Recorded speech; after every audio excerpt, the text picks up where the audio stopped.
नमस्कार, मी संगीता. संगीताच रेसिपीमध्ये तुमचे सर्वांचे मनापासून स्वागत आहे. आज आपण बनवणार आहोत वाटण न वापरता एकदम दाटसर, झणझणीत आणि ढाबा स्टाईल शेवभाजी. घरात कधी आज कोणती भाजी करायची असा प्रश्न पडला तर ही रेसिपी नक्की करून बघा.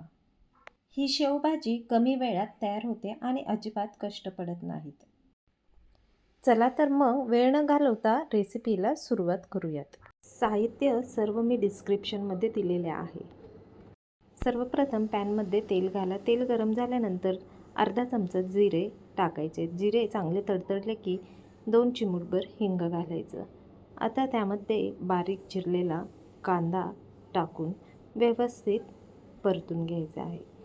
कांद्याला हलका सोनेरी रंग आला की 1 चमचा आलं लसूण पेस्ट घालून कच्चा वास जाईपर्यंत चांगलं परतून घ्यायचं आहे. आता यामध्ये आपण कढीपत्ता घालूयात. कढीपत्ता छान परतला की कांदा एका बाजूला सरकूयात आणि यामध्ये थोडी जागा करून घेऊयात. यानंतर ह्यामध्ये आपण 2-3 चमचे बेसन घालूयात. हाच या रेसिपीचा छोटासा सिक्रेट आहे. या बेसनामुळे भाजीला एकदम दाटसर टेक्स्चर आणि ढाबा स्टाईल चव येते. बेसन तेलात कच्चा वास जाईपर्यंत छान परतून घेऊया. आता सर्व मिश्रण एकत्र मिक्स करून 2-3 मिनिटे छान असं परतून घेऊयात. त्यानंतर 2 ते 3 टोमॅटोची पेस्ट घालूयात आणि टोमॅटोचा कच्चापणा पूर्ण जाईपर्यंत तसेच मसाल्याचा कडेला तेल सुटेपर्यंत छान असं परतून घेऊयात. बघितलं का मसाला आत्ताच किती दाटसर वाटतोय. आता आपण त्यामध्ये पाव चमचा हळद, 1 चमचा लाल तिखट, 1 चमचा कांदा लसूण मसाला, अर्धा चमचा धनेपूड, अर्धा चमचा गरम मसाला आणि चवीनुसार मीठ घालून सर्व मसाले 2 ते 3 मिनिटं छान परतून घेऊया, जेणेकरून त्याचा कच्चेपणा पूर्ण जाईल.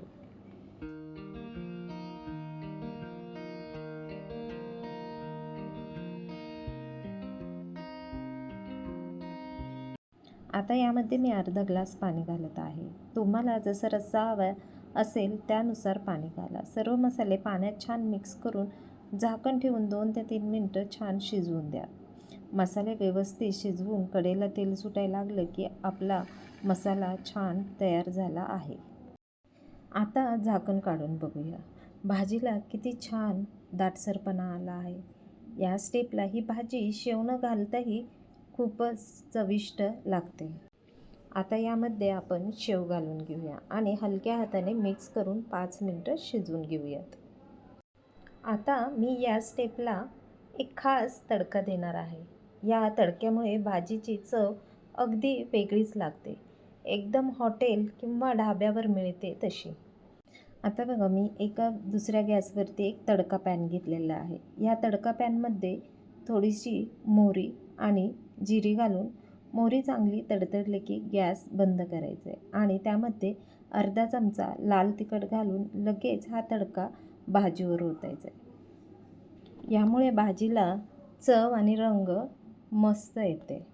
शेवटी वरून थोडीशी बारीक चिरलेली कोथिंबीर भुरभुरायची आहे आणि गरमागरम शेवभाजी सर्व करायचं आहे. ही झणझणीत दाटसर ढाबा स्टाईल शेवभाजी चपाती, पाव, भाकरी किंवा भातासोबत अप्रतिम लागते. आज मी ही भाजी गरमागरम भातासोबत सर्व करणार आहे. तुम्ही ही रेसिपी एकदा नक्की करून बघा. एकदा अशी ही शेवभाजी बनवली की पुन्हा पुन्हा हीच रेसिपी करावीशी वाटेल. रेसिपी आवडली असेल तर व्हिडिओला लाईक करा, कमेंट करून तुमचा अभिप्राय नक्की सांगा आणि अशाच योग्य, झटपट आणि चविष्ट रेसिपीसाठी संगीताज रेसिपी चॅनेलला सबस्क्राईब करून बेल आयकॉनला दाबायला विसरू नका. पुन्हा भेटूया एका नवीन रेसिपीसोबत. तोपर्यंत काळजी घ्या. धन्यवाद.